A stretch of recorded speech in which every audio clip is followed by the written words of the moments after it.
Hello जय Messi. आज भन्ने हामी बेलुका सेवा जाँदैछौँ कतै सेवा। अनि यस्तो छ आजको नजारा।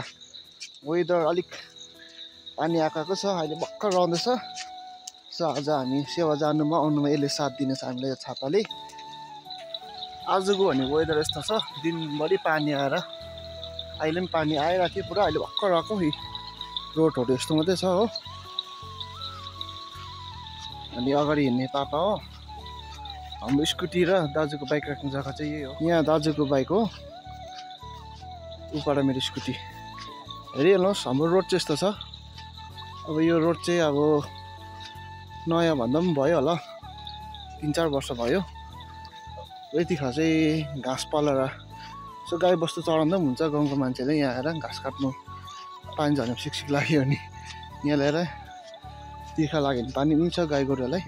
हामी हिँडिरहेको छौँ रोटी रोड। अब हुनु त के भन्नु, रोड राम्रो छ भने त पछाडि स्कुटीहरू छ होइन, रोटी रोड जानुपर्ने हो।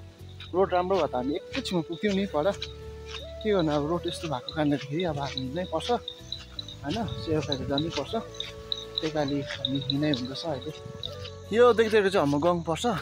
यस्तै छ नजर हाम्रो गाउँको, बस्ती नै पर्छ। यो रोड भएको वेदर यस्तो छ।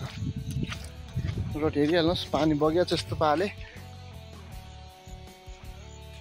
यो त नर्मल हो, त्यो हिजो मैले हालेको थिएँ नि, म तपाईँलाई फेरि देखाउँछु ल कस्तो भएछ अब भनेर।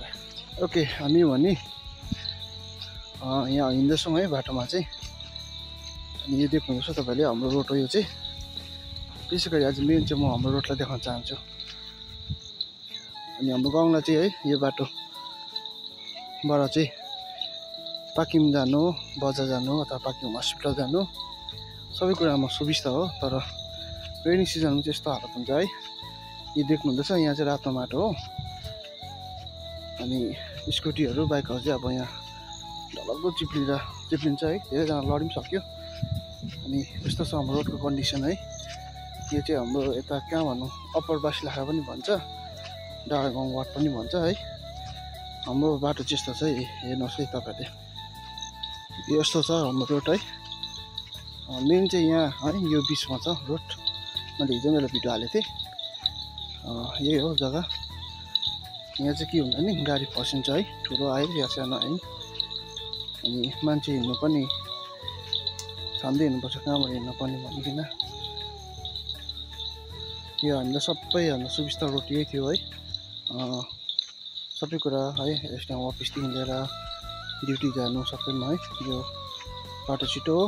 अनि यो बाटो यस्तो भएको कारणदेखि हामीले है पार्किङ जानलाई पनि धेरै घुमेर जानुपर्छ। यहाँ हेरिहाल्नुहोस् अब कहाँबाट जानुपर्ने, हिँड्ने बाटो पनि त छैन। यो चाहिँ हाम्रो रोड है। यसपालि धान रोप्नुपर्छ होला हौ, गाउँको मान्छे सबै भेला भएर। अब यस्तोमा चाहिँ कसरी कुदाउनु, स्कुटीहरू गाडीहरू हेरिहाल्नुहोस् यस्तो छ कन्डिसन। मान्छे हिँड्ने जग्गा पनि छैन। यसपालि असारमा गाउँको मान्छे पनि धान रोप्यो भने त निकै फल्छ होला हौ, किनकि हिलोमा छिट्टो धान हुन्छ कि। ए अहिले हिजोभन्दा अलिक पानी सुकेछ। यो चाहिँ दलदली हो। अब यहाँ चाहिँ यस्तो भयो भने त यो हेर्नुहोस् ल, यो गाडी त खप गाडी थियो। अब छाता त सिट घुट्दा गाडिन्छ भने झन् गाडीको लोड है। यहाँ त कति गाडी हुन्छ अरे, तल बगिहाल्छ। ए यस्तो छ खोल्चाहरू। अब यस्तोमा ओकालो छ यहाँ थियो नि, यसमा त अब गाडीको बटेर ठोकिन्छ नि होइन। ए यस्तोमा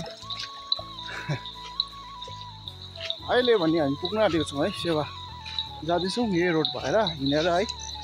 यो रोड अलिकति उयो छ, अँध्यारो भएको छ, मान्छे पनि कालो है। त्यसो त अँध्यारोमा पनि कालै देखाएको छ। केही छैन, म सेवा गएको खास चाहिँ म यतिमै राख्छु है। सेवाको म क्लिपहरू देखाउँदिनँ है, फेलोसिपको हामी क्लिप देखाउँदैनौँ। यो जस्ट गएको हिँडेको मात्रै हो। अनि सो हाम्रो गाउँको रोडहरू बाटोहरू देखाएको तपाईँलाई है, कस्तो लाग्छ कमेन्ट गरिदिनुहोस् ल है। धन्यवाद।